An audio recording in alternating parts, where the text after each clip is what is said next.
Hello there! How would you like to make your very own skin healing salves? Salves that are nourishing to the skin. They can help heal some rashes, burns, cuts, and scrapes. Good for people and pets alike.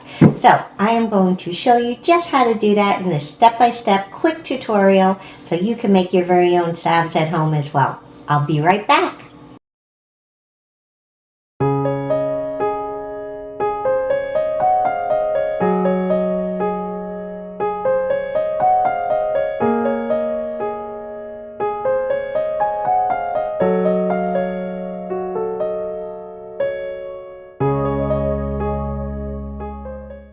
Hey, welcome back to the Forager Chick channel. And if you're new here, welcome. We're happy to have you. Today I'm going to show you how easy it is to make salves.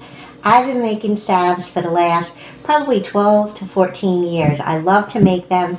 I make them for all different types of skin conditions, whether it be for rashes, cuts and scrapes, burns, for sore muscles, all kinds of things. So I figured finally it's about time I show you how to do this. It's really easy. So what you need some olive oil, some herbs, and today we're going to use plantain, calendula, and comfrey. Then you'll need a pot with water in it, a canning jar that's heat safe, some alcohol to clean your jar and your tins that you'll put everything in, some stir sticks, or you could use a spoon if you really like. Little tins. I have 2 screw top tins. I love these. I get them from Uline. It's like they're my favorite to use. The only thing I don't like is they come individually wrapped and then you have to unwrap each one in order to use it. But these are great little tins to pour into, and I like the screw top better than where it just clamps on. And these are 2-ounce size, which will last you quite a long time. You also need some vitamin E liquid and some essential oils, whatever kind of essential oils you like to use. I'm using Plant Therapy today, which is a really good high quality oil, and we're going to use lavender. And you know, a lot of times people will go out and they'll buy a whole bunch of different essential oils. I did that too. I made that same mistake. So I'm here to tell you, don't go out and do that. Just get a few. I would recommend getting lavender, lemongrass, rosemary, maybe some eucalyptus, peppermint, and maybe 1 or 2 others. But that's about it. That's all you need. It's fun to make a lot of different kind of variations, but this way it makes it easier on your pocketbook too. And another thing you need is some beeswax. I got this beeswax from one of my local beekeeping friends, so it's really kind of cool that I got it. It smells amazing too. You need some cheesecloth to strain out your herbs when we're about to, after we strain it out of the pod. And then a little bowl to measure and weigh your beeswax and a scale. I think that's about it. So we're going to get started with the first part. And the first part is actually infusing your oil with your herbs. I'm going to turn my pot on here just to get that water a little bit warm. And take my jar. I'm going to spray it with some alcohol, because you want to keep everything nice and clean and sanitized. I did wash my hands before this. Okay, so we get that all nice, whoops, nice and clean. And then for the herbs, here's one thing. You don't have to be crazy about this. You do not really have to measure your herbs going into the jar. The only thing you want to make sure of is that you don't have an excess of oil over the top and just a little bit of herbs. So I kind of do, I usually do large batches, so it's going to be a really small batch. But with the large batches, what I like to do is maybe do 2 cups of herbs to 3 cups of oil. So we're going to measure in tablespoons here. I'm going to do some beautiful, this is calendula that I grew myself. Look at how gorgeous that is. Isn't it pretty? I'm going to do a couple of heaping tablespoons of calendula, maybe just a little bit more. And then I would have gone out and picked some plantain, but it's been rainy today, so I have some dried. And if you are using, we're using all dried herbs, so this makes it a very easy infusion. You could do the infusion and make the salve in the same day, because if you were to use like herbs that were just picked outside.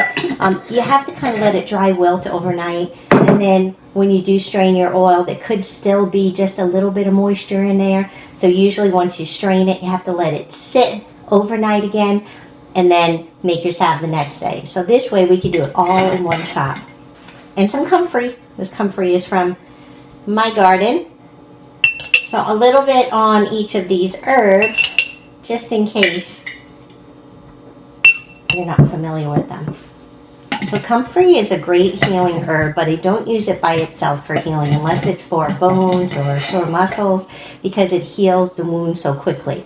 But I do mix it with some of the other skin healing herbs because it helps to quicken the process and regenerate cells a little bit quicker. Plantain is good for overall everything, bug bites, cuts, scrapes, burns, you name it. This is the best thing, especially stings.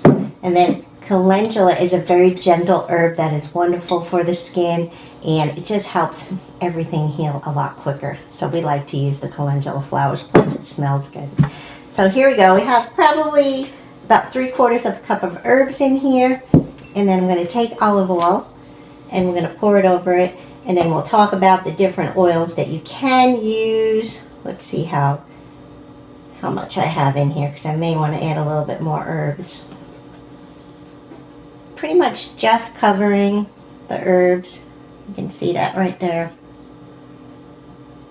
It's covering it. It's not too much oil. They're not all completely swimming in there, but it is covering it. So I'm going to take this jar now, put it in our pot, and we're going to have it on low to medium until I see it simmering. Once that water is simmering, then I'll turn it down, and we're going to let this infuse anywhere from 30 minutes to an hour. There are several different ways that you can do your infusions. When I make large batches, the best way that I like to do it personally is in a crock pot. I use a very large crock pot. I put all my herbs in there, all my oil. You don't cover it, and then you let it simmer on really low. It's not even simmering, it's just heating, maybe under 125 or right around 125 degrees. You don't want it to go over 160, because then it's too late. You're going to boil it and herbs will be all crunchy and it won't be good anymore. Ideally, 110 to 125 is really good. So you don't cover your crock pot, and I leave it over there and let it do for about 2 to 3 hours. Some people do it longer. Some people, what they do is they turn it off, they let it sit and cool down, and then they go ahead and turn it back on for another few hours, turn it off, and they do this over a period of 24 hours. To me, again, I've been making herbs and in the salves for a really long time.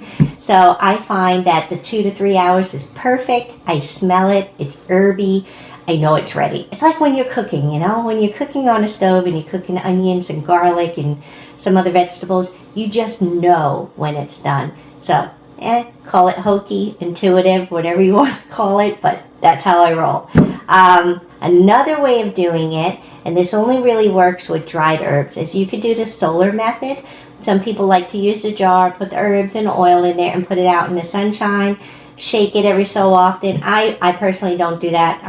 So if anybody on here that's watching does do that, you could just put it in the comments. I do not recommend doing that at all with fresh herbs. I've seen people do it, and it ruins the entire batch. And you know, nowadays oil is expensive. Olive oil is like double the price it was just 3 years ago.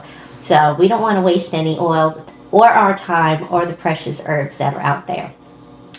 So other oils that you can use, I like to use olive oil because it's a great solvent to get all the good medicinal properties out of each of those herbs. So I use olive oil almost exclusively, but I do use coconut oil as well in some of my batches, depending on what I'm making.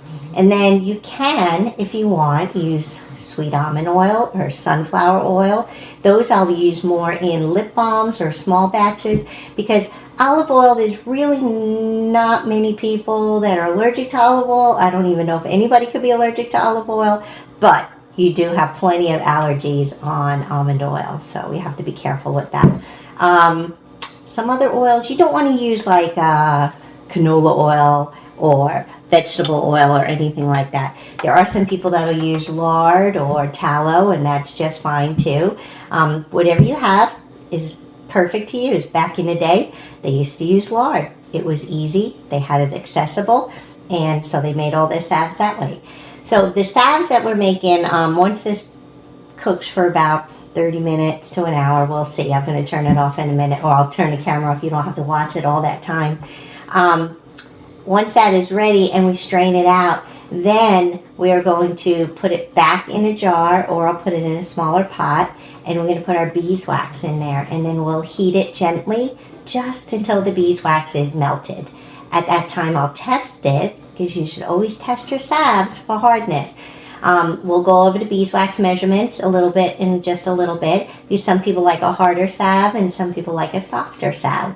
So yeah, you could play around with that. This is really easy. I mean, there's really no wrong way to do it unless you forget to put the beeswax in, and then all you have is an infused oil. So we're going to let this go for a little bit. I'll show it to you in a while so you can see the progression.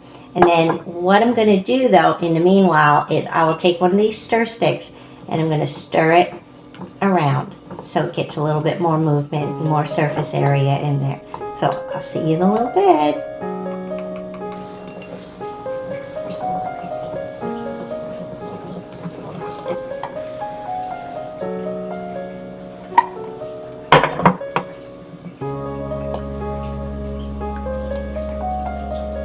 Almost ready. We are back, and so now what we're going to do is strain our oil. But first, let me take it out of the pot because it's going to be a little bit hot. Turn that off. Put it down on here. We're going to let it sit here for just a few minutes, but you can see that the color of the herbs have gone into the oil. You don't see much of the calendula in there anymore. Oh, and it smells very herby. So we're going to leave that there just for a second. There's a couple of other tools that you need when you get to this point. A glass measuring cup, a fine mesh strainer. We'll put that on top. This doesn't always sit properly, so we're going to kind of sit it on the pot. And then you need some cheesecloth. Now, sometimes you can find these cheesecloths on sale at the grocery store. You could also use butter muslin. This was just regular gourmet cheesecloth. I think a friend of mine got these for like 49 cents last year. They were on clearance, and she bought like 12 of them and gave me half, which was great. They're pretty large, 2 square yards. But you can use butter muslin. You could also use those little produce bags that I use for mushroom hunting, and you could get those on Amazon, sometimes at Aldi's, and they're pretty cheap too because you could reuse them.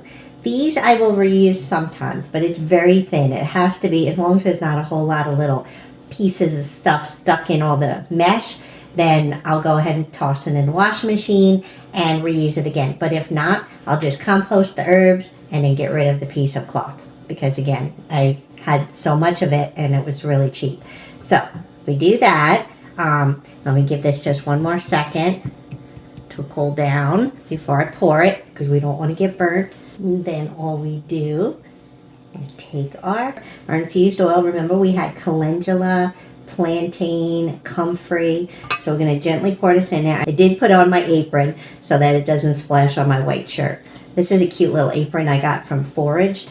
And if you haven't visited foraged.com, it's a place where you can get, and it's Forage, FORAGED.com. You can find all different kinds of wild foods on there, and wild food products, wild medicinals, and I have a store on there as well. So kind of neat. They gave me this beautiful apron when they were out here last year. Get all these little bits out. And it's a nice heavy duty little apron. Has a little spot there to put either a thermometer, a knife, whatever you like. Then it's got pockets. You can't see those, but got pockets and an adjustable strap. So no, I don't make any money from promoting this, but I like the apron. It's really cool. So push your herbs in there. Make sure you get every little bit out of there.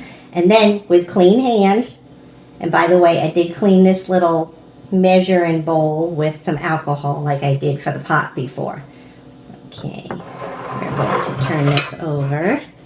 And then all you do, it's going to be a little warm, you give it a good squeeze. Okay? Squeeze it in there. Get every last little bit.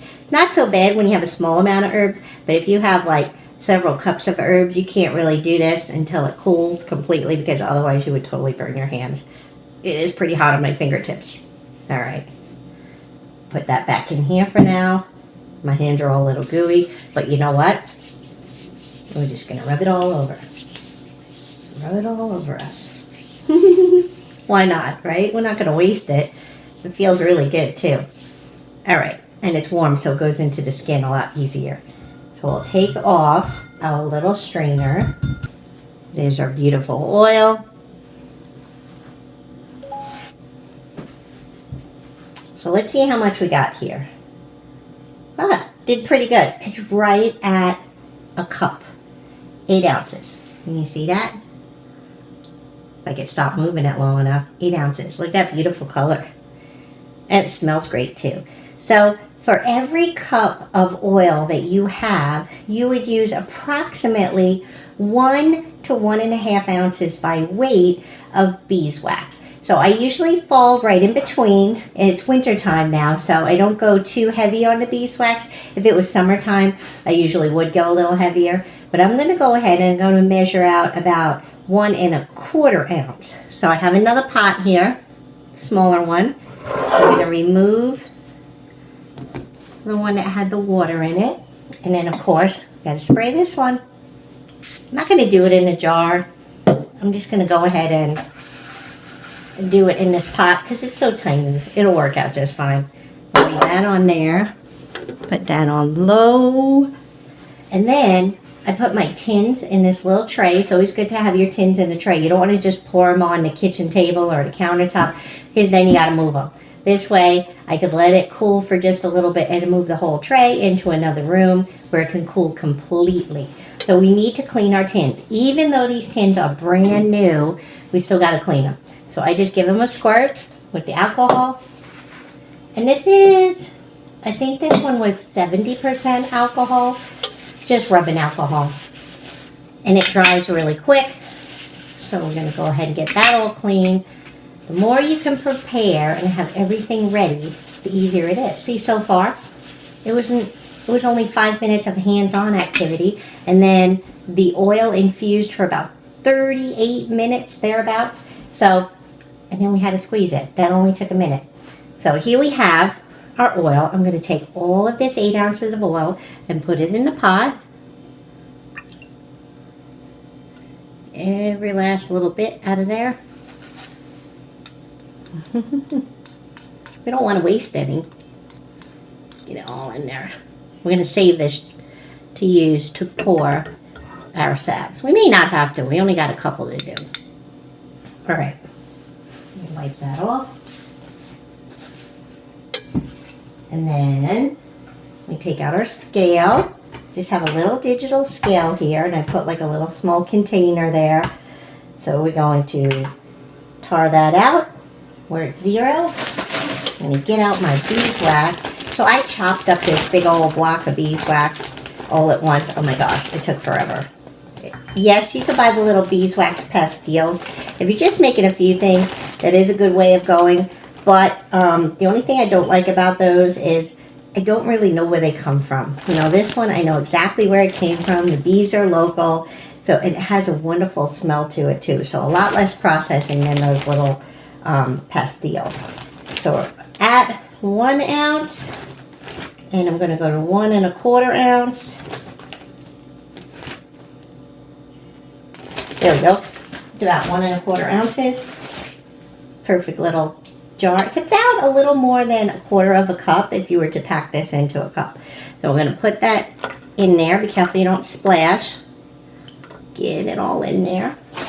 Now, we'll leave the beeswax out because we may add just a little bit. We won't have to weigh it again. We're just going to add a couple of little parts as needed. And bring this a little bit closer. And then all you got to do is just stir it. It won't take but maybe 2 to 3 minutes for it to melt. That's really it. Not bad at all. We'll give that a second. I did want to talk to you about something real quick. A couple of books that I like especially for beginners, for medicine making. This is one, the Herbal Handbook for Homesteaders. This is by my friend Abby Artemisia. So you can get it on her website. I think it's just, oh my goodness, I forgot her website. I'll put it down in the description below, but you can find her on all the social too. But it has like tinctures and salves and just some common herbs and how to learn them. Then I'll put my salves down for a minute, my salve tins. This book is by far the best. And it's Rosemary, Gladstars, Medicinal Herbs for Beginners. In this book, I have dog-eared this book. I have made just about everything in it. But she goes into how to make a tincture, how to make a solar infused oil like we talked about before. What kind of oils to use, how to do the double boiler method, which is basically like what I did with the canning jar. How to make syrups, how to make decoctions, so many cool things. So this is a great book to start out with, especially if you're brand new. And then if you're more advanced and you want to dive into making like the lotions, the infused oils, and then making them into lotions and body butters and all different kinds of other balms and such. The Earthly Bodies and Heavenly Hair is really fabulous. It's written by this hippie chick, Dina Falcone. I love her. There's so many, there's no pictures, okay? It's not pictures, but there's tons of recipes. I mean, I have made toothpaste out of there, body butters, every kind of body butter, a heel balm for your feet, paw butter balm, which I kind of took some from here and some from another recipe. I'm going to make that later. For your doggies, little balms for diaper rash and salves for cradle cap and diaper rash together, which calendula is really good for, by the way. There's so many recipes in here. So this is more for the advanced, whereas the Rosemary Gladstar and the Herbal Handbook for Homesteaders are great for beginners. But I still go back to those as well. All right, see, that only took maybe 2 minutes. I hope I didn't talk too long on that. And as you can see, this is just about completely melted. Remember, you want to do this on low. You don't want it to boil at all. You don't even want it to simmer. Just on low enough so that it can melt the beeswax. We don't want to hurt any of the medicinal properties from the herbs in there. And if we were to cook it on high just to get it melt quickly, you're just going to mess it up. So we don't. That's the one time that you can mess it up, is if you do that. All right, so it's all melted. What I like to do is test it, and I usually test it on something metal, kind of like the jelly test. For those of you out there that make jelly, you usually take a spoonful of the jelly and pour it onto like a lid or something, a spoon, and see if it hardens and if it's just right. So what I did, I put some inside that spoon. Can you see that? A little drop right there. I'm going to give it just a few seconds. It's not dripping out. That's a good sign. But I'm going to give it a few seconds just to see how hard it is, because you want to test it now and not wait till you pour it in your tins, because you can't add anything later. And then I take a little feel of it. It should be a little difficult to get off this spoon. Not impossible, but a little difficult, and stays firm. Then you rub it in your skin and you see how fast it absorbs. That rubbed in pretty good. So I'm going to go with it just like that. So 1 cup of oil mixed with 1 1/4 ounces of beeswax was just perfect. The last thing I do, I've already turned off the heat. I'm going to add in a few drops of vitamin E. Now, I'm not going to use all that I put in this pot right now. I'm going to have a little bit left over, and I'm going to save that for something cool that I'm making. And I'll share that recipe up here somewhere when I do. So next, what we have to do, let's take our tins back. With my essential oils, I'll do about 8 drops per tin. You don't need more than that. So 1, 2, 3, 4, 5, 6, 7, 8. Okay. And I do that right before I'm going to pour my salve, because if I do it too soon, those essential oils are going to evaporate into the air, and then they'll be all gone, and then that's a bunch of wasted money. So, actually, I am going to put it into something. I know. We're on camera. You know, that's when the things happen. The things always happen on the camera. I'm going to go ahead and pour this all in here. Voila. Okay. And then you just pour them in carefully until they get almost to the top. I have kind of a little trick that I do because I've been doing thousands and thousands of salves, is as I'm pouring it, I kind of see that it does like a little swoop around, a little ring right before it gets to the very edge, because you don't want to over pour. So if anything, you could under pour, and then you could always top them off. Pour one, pour two, and pour three. So wasn't that easy, easy peasy? So what we need to do now is let this cool for maybe about 30 minutes where it is right now, and then move it to another location. I usually put like a paper towel or a piece of paper over the top and let it cool completely for at least 4 hours, preferably like 8. Then you can go ahead and seal them up and label them with what the salve is good for. This is a great boo-boo salve. Remember, it had calendula, plantain, and comfrey in it, and we used the lavender. So you could go ahead and just write the ingredients on your label it, and go ahead and use it up or give it to somebody as a gift. I hope you enjoyed this tutorial, and if you have any questions, just leave them down in the comments. As soon as I post the next video for the paw butter, which is going to be for puppies, I will put that up here as well. Okay? Have a beautiful day.